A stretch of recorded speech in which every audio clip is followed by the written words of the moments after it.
चीन ने जापान के पास मियाको स्ट्रेट के ऊपर अपने बेहद ताकतवर H-6 विमानों को उड़ाकर उसे डराने की कोशिश की। जापान ने दावा किया कि चीन के ये बम बरसाने वाले विमान सुपरसोनिक मिसाइलों से लैस थे, जिन्हें चीन की वायुसेना ने 23 जून को दक्षिणी जापान के मियाको स्ट्रेट के ऊपर उड़ाया। जापान के रक्षा मंत्रालय के मुताबिक YJ-12 एंटीशिप क्रूज मिसाइल से लैस चीन के 2 H-6 विमानों ने ईस्ट चाइना सी से होते हुए मियाको स्ट्रेट को पार किया और फिर पैसिफिक सागर में पहुंच गए।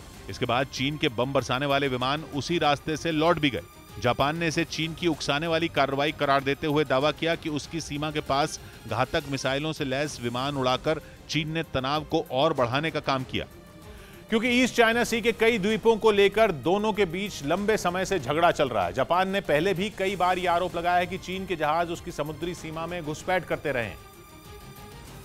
और इस बार तो जापान ने चीन पर ताकतवर H-6 फाइटर जेट को उसकी सीमा के पास उड़ाने का आरोप लगा दिया, जो YJ-12 एंटीशिप क्रूज मिसाइलों से लैस थे।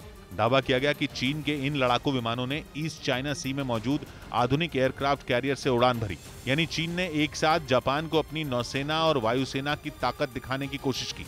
इसके साथ ही चीन ने बम बरसाने वाले लड़ाकू विमानों में जिन मिसाइलों को तैनात किया था वो भी बेहद खतरनाक बताई जाती हैं। चीन की YJ-12 एंटीशिप क्रूज मिसाइलों को ईगल स्ट्राइक मिसाइल भी कहा जाता है और ये 400 किलोमीटर से ज्यादा दूरी के टारगेट को भी आसानी से ढेर कर सकती हैं। दावा किया जाता है कि दागे जाने के बाद ये महज 30 सेकंड में अपने निशाने तक पहुंचकर उसे तबाह कर देती हैं।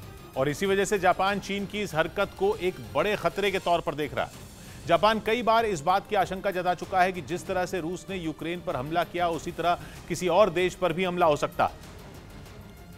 और माना गया कि उसने अपने इस बयान में चीन की तरफ ही इशारा किया, क्योंकि ताइवान को दादागिरी दिखाने वाला चीन जापान पर भी आंखें तरेड़ता रहता है।